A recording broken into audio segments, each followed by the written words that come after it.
Hello and welcome to Maximum Foods Inside Track. Chilly day up here in Queensland.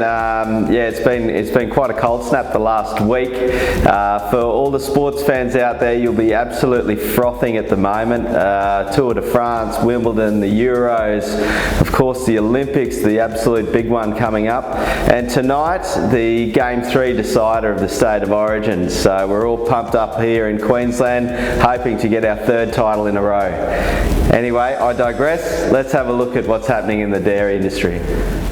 Still a couple of weeks away from the NZ milk season. Until that comes in full swing, it's predicted to be, or milk production is predicted to be on forecast, so no real news either way there. Starting with whole milk powder, we saw another decline on the GDT last night, albeit a small one, just over 1%. So yeah, that is the sixth decline in whole milk powder, sixth consecutive decline on the GDT.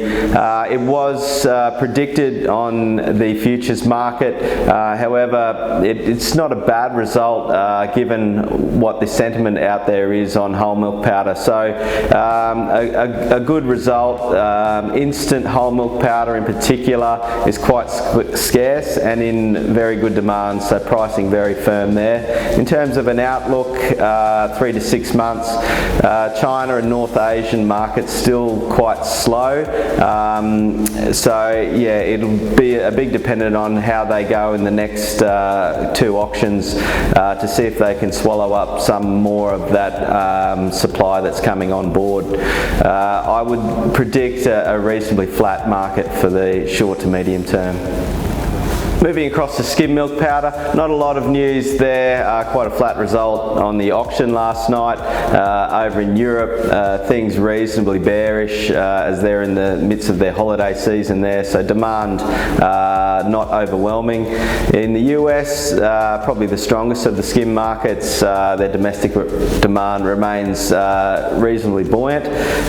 So yeah, across the board, once again, a short to medium term prediction of quite flat activity and pricing. The most volatile of the dairy commodities continues to be Butterfat. We saw a flat result on butter last night and an increase of 4% on AMF. Short-term demand for both butter and AMF still strong. However, further out we still see a reasonably flat sentiment. Yeah, an interesting one. There's still good demand spread globally on the fats. US fat is still and US demand for fat is still quite high, so pricing high in the US. In the EU, demand is good and pricing quite buoyant, so you'd predict quite a firm outlook, 3 to 6 month outlook for Butterfat, which is a positive result. Moving across to cheese, so if we break it up in the regions, still some good demand domestically and on the export market for US cheese, so pricing remaining quite buoyant there. Over in the EU, a bit of a different story. Historically, this time of year, holiday season, demand is less. However, yeah, some analysts predicting that it will be quite a flat market for cheese and demand will continue to wane in the short term.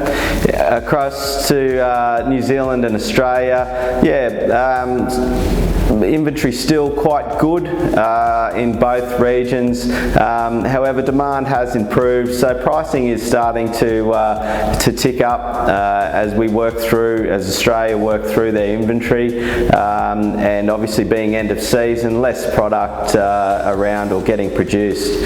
I believe a more firmish outlook for cheese in Australia and New Zealand in the next 3 months leading up to Christmas demand. Finishing off with sweet whey and whey proteins, the sweet whey market still remains quite flat. Not a lot of activity in the feed market in China there, so not really moving the dial on whey pricing, on sweet whey pricing. On the proteins, similar story of the last couple of weeks.